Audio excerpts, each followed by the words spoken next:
Why is there an army of CETITANs gathered on the outskirts of Montenevera village?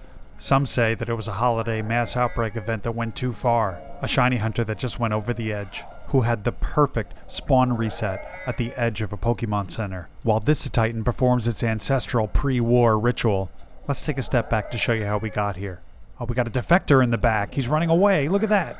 Anyway, let's take you back to the aforementioned mass outbreak of Citadel. That's part of the holiday event for Pokemon Scarlet and Violet. I didn't even use Herba Mystica for this one because it was so close to a Poke Center and all the Citadels were spawning without any other Pokemon nearby. The first one appeared quickly, but then another. I always grab a spare for my buddy if I can. And then another.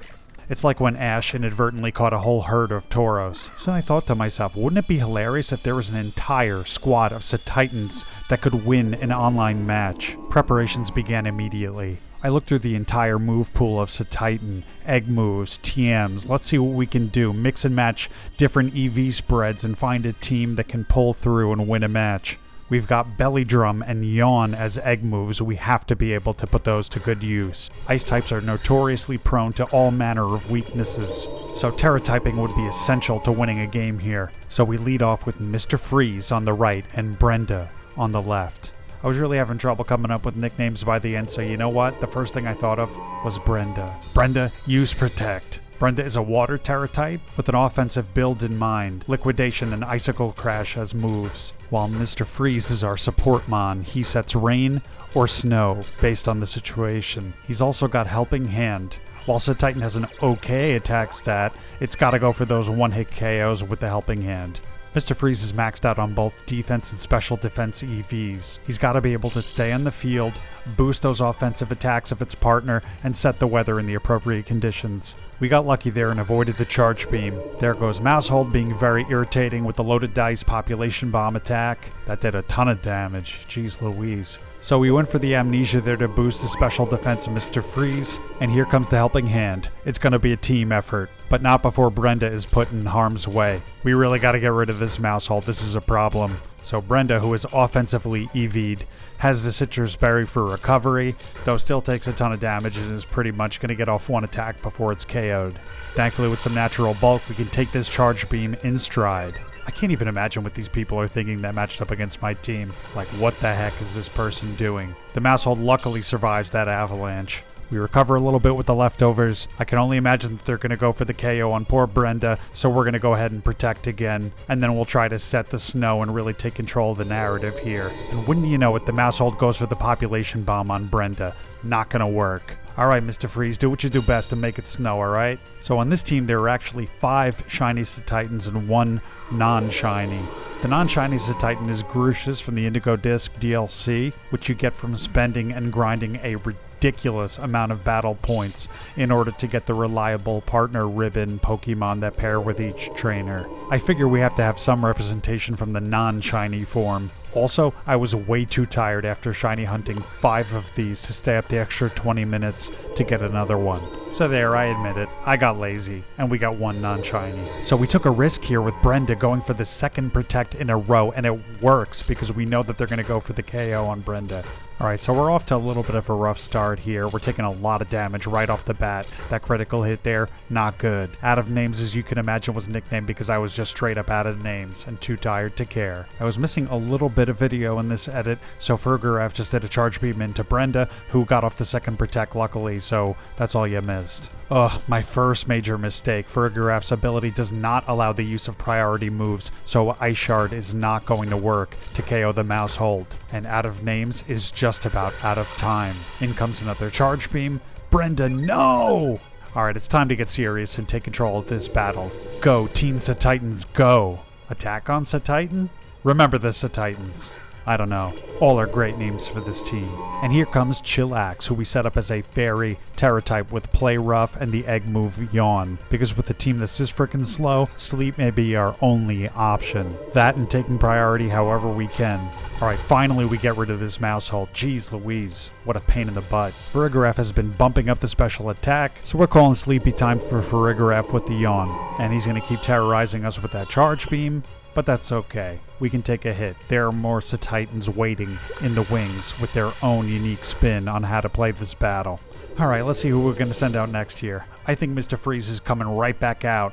Get a little recovery with the leftovers, and we're going to go for Helping Hand to do some Oh, no, that's a nice shiny Electros. We're going to have to go ahead and get one of those. Alright, here's Mr. Freeze. Helping Hand. We're going to speed things up a little bit here. Places to go, people to see, holidays, so, we're going to spare you a couple of seconds. Hit the fast forward button here. We get a Helping Hand, and boom, play rough, right into the Electros, deal some big damage.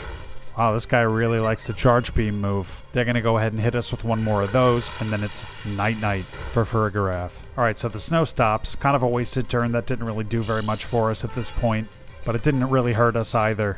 Alright, so with Farigiraf sleeping on the job, I think we're going to go ahead and go for the Terra here. Fairy Terra is going to be good for us in this match, and we'll use that boost to take out the Electros because I'm concerned about what other moves it may have. Okay, so we don't need a Helping Hand here. We can easily take out the Electros with a Play Rough. Hopefully it doesn't have a Protect, and we're going to go ahead and start up the snow again so we can count on those Ice-type attacks later on.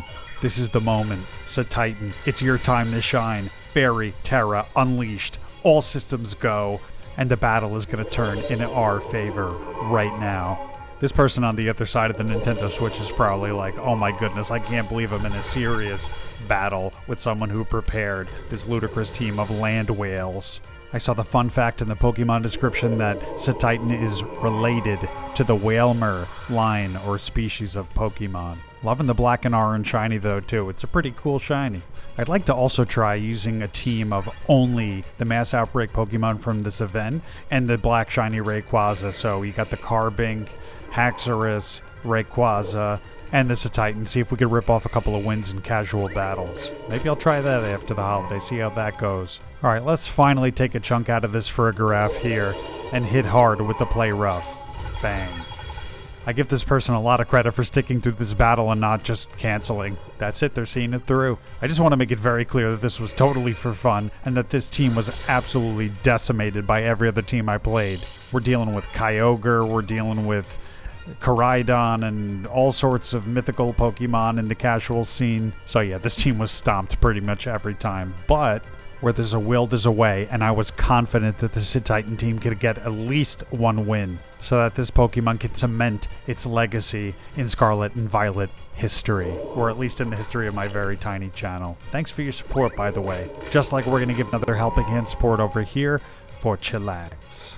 Speaking of the holiday event, and I have no complaints here, but I thought that the Rayquaza event would be a little more challenging. I guess it was kind of like a, hey, it's Christmas, here you go. Here's an easy Terra raid and a cool legendary shiny. Get a little Herba Mystica out of it. Now we got Blissey raid, so you can get more of those experience candies.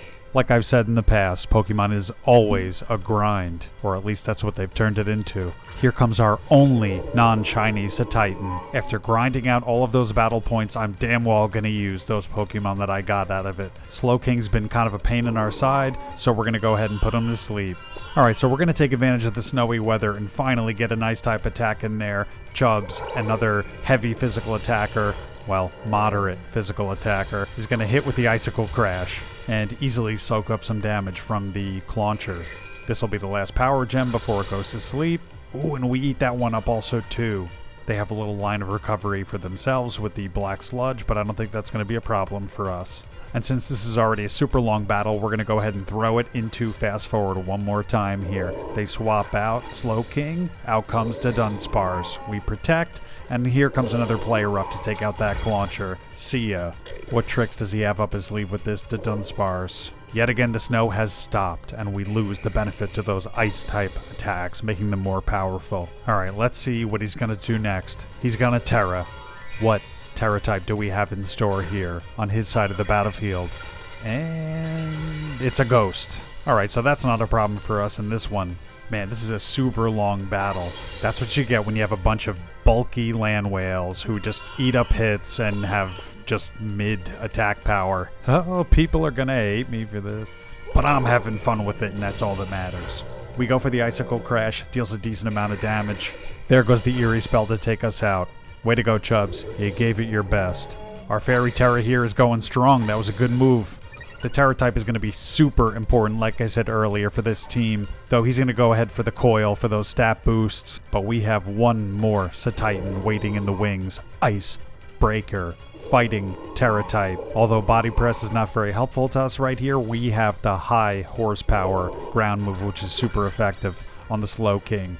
Another play rough. Here we go.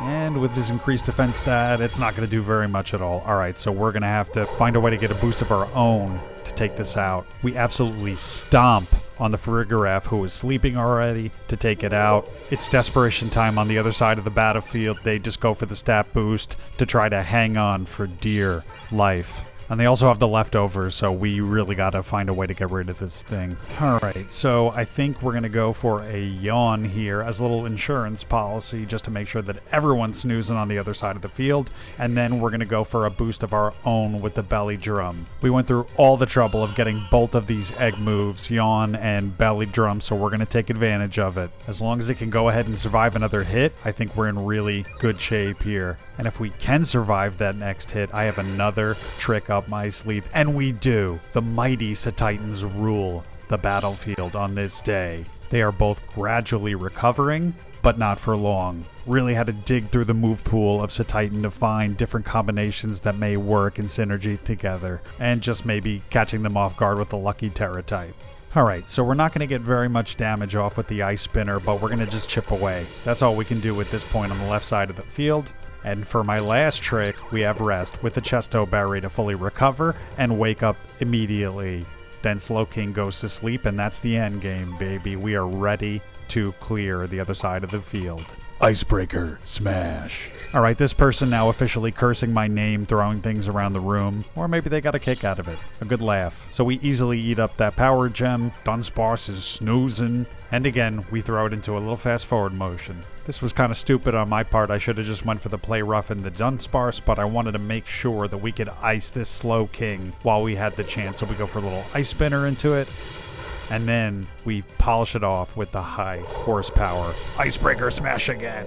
Bang. Alright, here we go. Down to the last turn.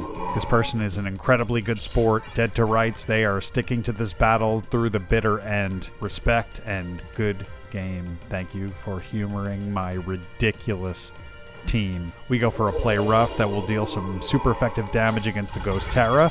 Bug or Ghost, really good matchup for Fairy/Ice. Hit the final blow with the high horsepower. GG's. Thanks for playing. Like I said, we just got very lucky with the Terra type there. But hey, that's the hand you're dealt with this mechanic in the game. Be prepared for anything. This is fun. If anyone out there has suggestions about different items or moves we can use to make this CETITAN team more efficient, more powerful than it even is now, then let me know in the comments. Speaking of, it's time for a quick retooling. We stop off at the restaurant in Medali because the CETITANs need a refuel, and we switch up a couple of items. I give Chillax the choice Scarf because speed is obviously what we're lacking, so try to get speed control however we can. My next opponent either feels bad for me or just likes a good challenge because they only brought along 4 of their 6 Pokemon to take on my CETITAN squad. Interesting that we are once again up against Slow King, and Girafarig must have Eviolite, which is not good for us, an all physically attacking team, so get back to what works. Yawn, get it to sleep.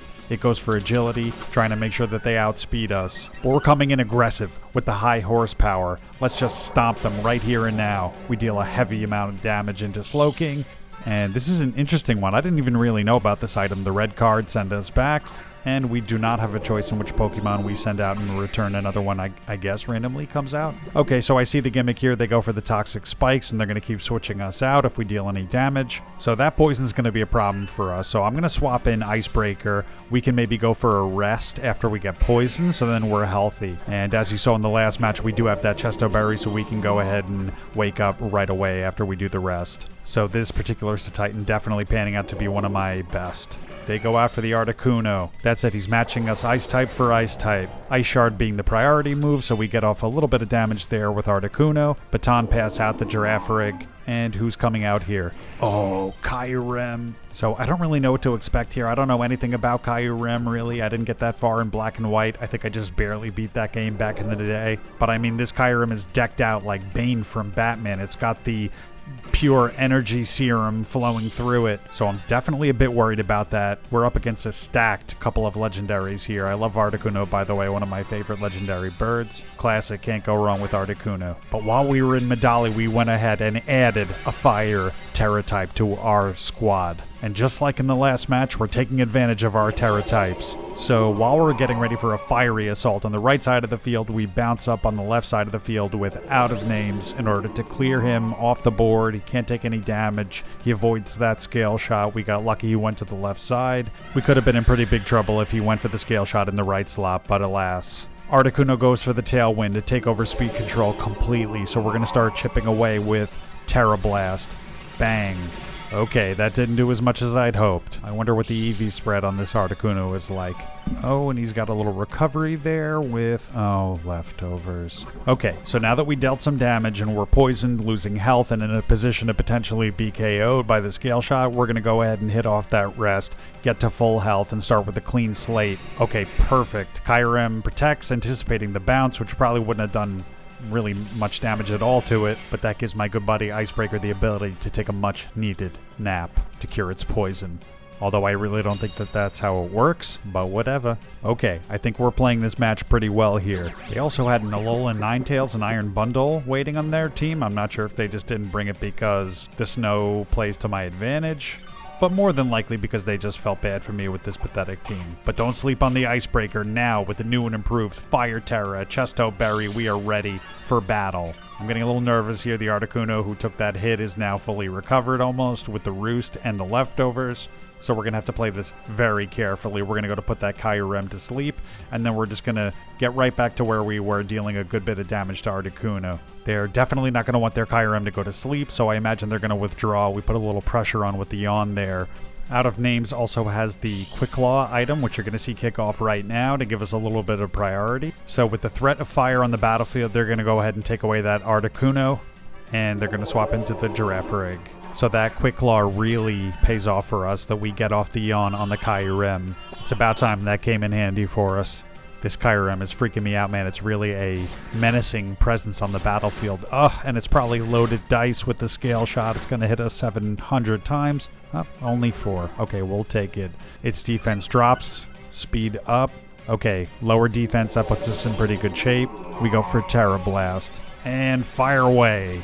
I'm guessing they take less damage there because of the Eviolite. I'm not entirely sure, but this Girafarig can definitely take a hit. Okay, so on the left side here, I think the best chance is to chip away with a little Ice Shard damage. Whatever we can do, that seems to be the best play. And then we're just going to keep clicking Terra Blasts. They're not going to switch it back out in Articuno, so let's get this Girafarig out of the way. You see the Quick Claw activate here, but it doesn't really matter because we're using a priority move anyway. They take out the Kyurem, probably a smart idea because their defense is lowered, and they're back into the Slow King.